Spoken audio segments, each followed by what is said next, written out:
It was a crisp Monday morning at the Belgrave Grand Hotel, one of the most prestigious and luxurious hotels in the city.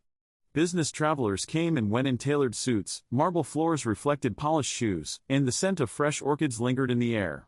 Behind the front desk, a sharply dressed black man in his early 40s adjusted his tie and gave a polite smile to every guest who passed.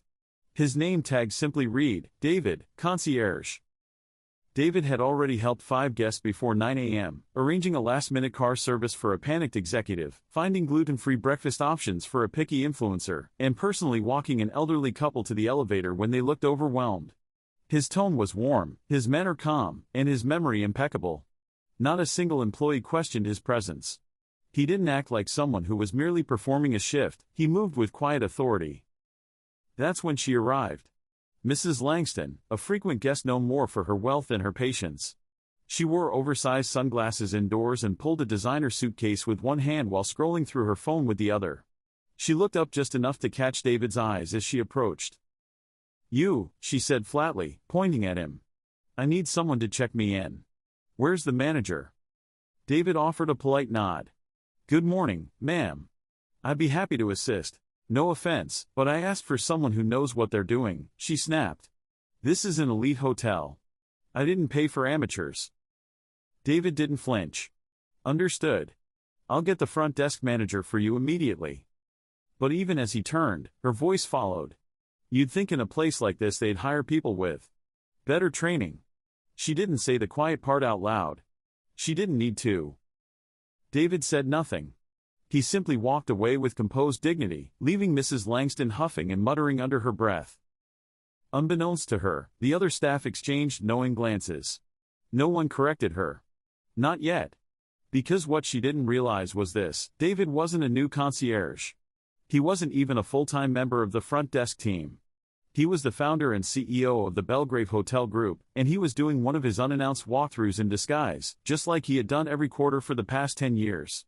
David returned behind the scenes and stepped into a narrow hallway that led to the staff-only areas.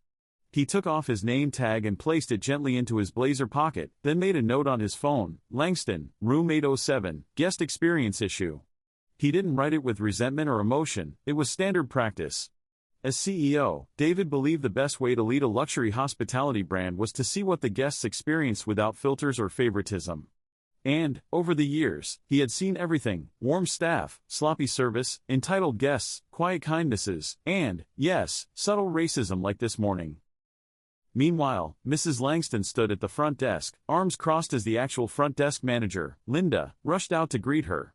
"Mrs. Langston, welcome back," Linda said with a courteous smile. "I hear there was some confusion." "Confusion?" Mrs. Langston scoffed. "You had some trainee trying to check me in. It's embarrassing." And his attitude was too calm, like he didn't understand the pressure of real hospitality. Linda kept her professionalism. "I'm very sorry if it felt that way.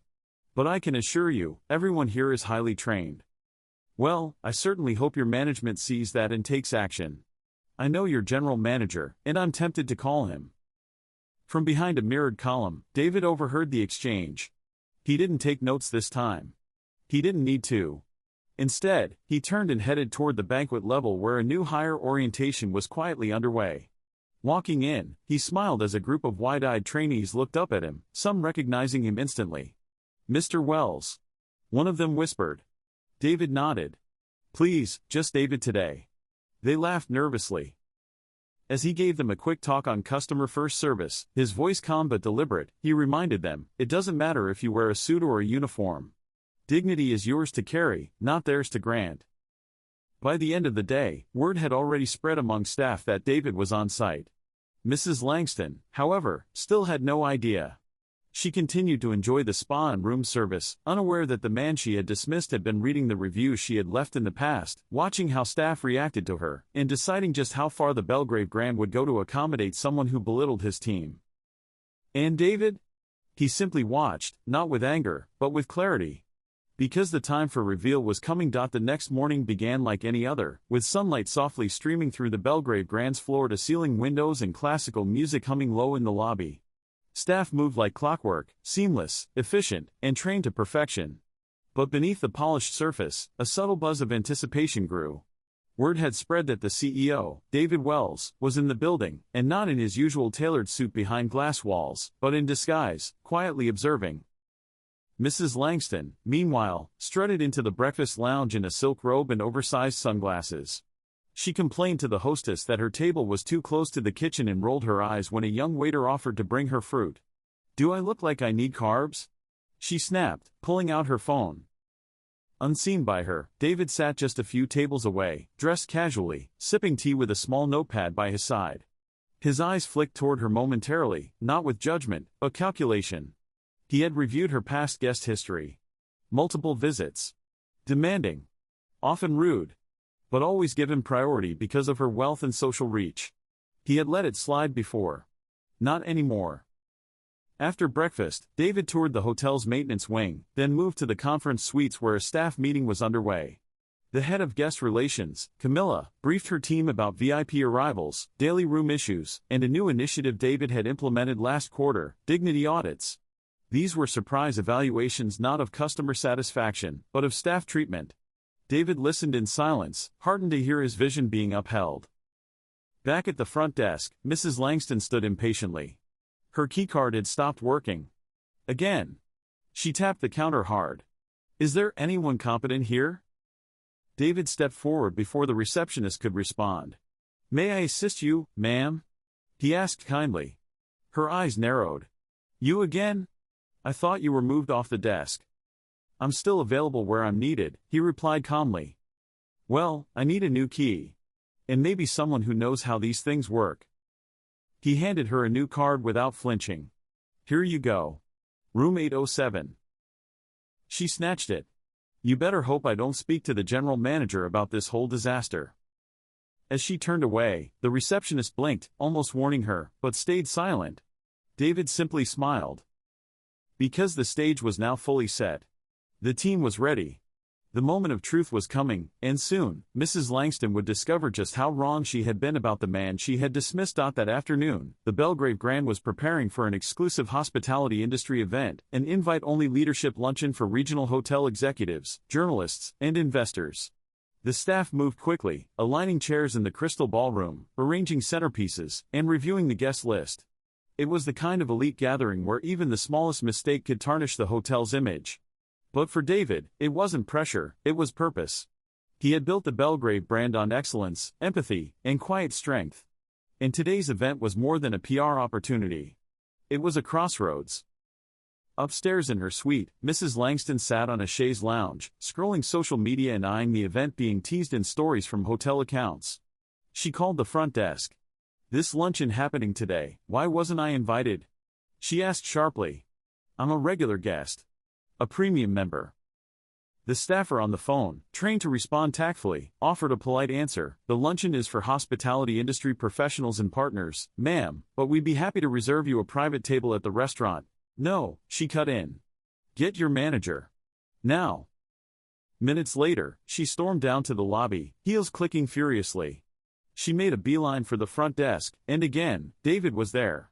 "Don't tell me you're the only one working today," she sneered. "I assure you, ma'am, our full team is present," David replied evenly. "Fine," she huffed. "Then tell me why I wasn't invited to the luncheon. I've spent more money in this hotel than most of your staff probably make in a year." David tilted his head, thoughtful. "Our guest list is based on contributions to the industry. Today's event celebrates people who help build hospitality, not just those who consume it." She squinted at him, thrown off by his confidence. "What are you, some sort of spokesperson now?" He smiled. "You could say that." Before she could respond, the PR coordinator approached and whispered, "David, we're ready to start seating. The press is in place." Mrs. Langston blinked. "Wait, did she just call you, David?" The moment stretched. He nodded once, calmly. "Yes. David Wells. Founder and CEO of the Belgrave Group." Her mouth opened, but nothing came out. Her skin flushed as if the air had suddenly thickened. You're the CEO?" she managed. David gave her the same warm, professional tone he had offered since her arrival. "Indeed. And today, I'm here to ensure that every guest feels respected. Including the people who serve them." She stood frozen as staff and guests passed behind her. Her complaint, her condescension, her veiled remarks, all echoing back now in brutal clarity. "And David?" He simply adjusted his cufflinks and walked toward the ballroom doors, where people stood ready to greet him with admiration, not because of his title, but because of who he had always been, even when no one was looking. Mrs. Langston stood in the center of the lobby, stunned, as David Wells disappeared into the grandeur of the crystal ballroom. Her eyes followed him, trying to reconcile the calm concierge she had dismissed with the powerful man now being welcomed by executives, journalists, and dignitaries. She suddenly remembered every dismissive word, every entitled complaint she had made, and it all came crashing down on her at once. Inside the ballroom, the atmosphere buzzed with excitement. Waitstaff moved gracefully between round tables, serving sparkling water and perfectly plated hors d'oeuvres. A jazz trio played softly in the corner. A large screen near the stage displayed the Belgrave logo, and beneath it, celebrating innovation, leadership, and integrity in hospitality. David took his seat at the head table alongside senior executives and industry partners. Everyone seemed to lean in when he spoke, not out of obligation, but respect. He didn't carry himself like a man chasing status, he carried himself like a man who had built something and never forgotten who helped him do it. Meanwhile, in her suite, Mrs. Langston tried to recover. She had stormed upstairs after her humiliation, only to sit in silence for over an hour. She paced, looked in the mirror, and for once, didn't like what she saw. Her wealth had given her access to beautiful spaces, but not the grace to move through them with decency. And now, it had cost her something else, her pride. Eventually, she returned to the lobby, this time not to complain, but to observe. She stood at a distance from the ballroom doors, peeking in through the open gap. She saw David take the stage. He didn't speak about profits or expansion. Instead, he shared a story about his first job cleaning hotel bathrooms, about being overlooked, underestimated, and spoken down to. About how he never forgot what it felt like to be treated as less. And then he spoke about his staff. The people in uniforms, the ones who carry luggage, who fold towels, who answer phones at 2 a.m., they are not background characters in your luxury experience. They are the reason it exists. The room erupted in applause. From her place just beyond the doors, Mrs. Langston felt something she wasn't used to feeling, remorse. Not the shallow kind that disappears after a refund or a comped meal, but real, lingering shame. She hadn't just insulted an employee. She had revealed her own character. She quietly turned and walked away, unsure of whether to apologize, or whether she even deserved the chance. The next morning, the Belgrave Grand returned to its usual rhythm, though a quiet shift had taken place. Staff moved with an extra glimmer of pride, the kind that came from being publicly seen, valued, and applauded by their leader. David's speech had rippled through the ranks like a wave of validation. They mattered, and now everyone knew it.